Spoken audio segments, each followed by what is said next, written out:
I mentioned in the intro that you're a chess coach and a wrestling coach. How is that your experience in those areas influenced how you work and your leadership with your organization? Good question. I look at relationships primarily as a coach athlete relationship, and that's just my upbringing being in chess, wrestling, football, basketball, all the sports. It's understanding how to take critical feedback, not from an indictment on the individual, but this is a gap in performance, and how do we close the gap?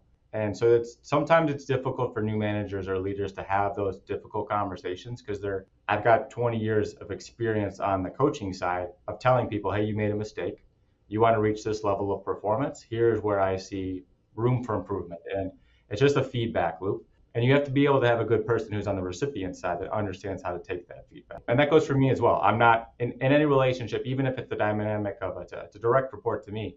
There are plenty of instances throughout the day where I am the athlete in that circumstance. They know better than I do about their department. I have to come from a humble background saying, your stuff better than me. Here's where I see gaps.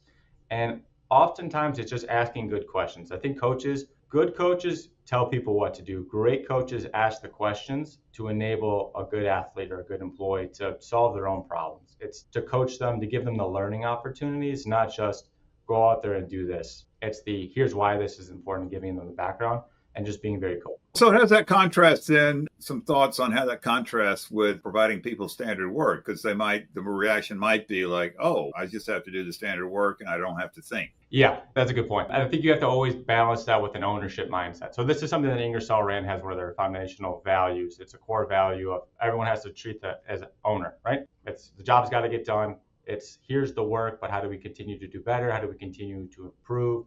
Standard work is great, but you have to balance standard work with constant and never-ending improvement. You want to create an environment, I guess, similar to athletes too. Here's your practice routine. Here's the fundamentals we start with, but that's not the end. The expectation is part of the athlete or the employee is what are the next steps in order for me to become better at my job? What are the other departments I have to work with to make this more of a global optimum as opposed to a local optimum? So that's the hard balance of you don't want to be so rigid when you only give people standard work and you blindly follow it.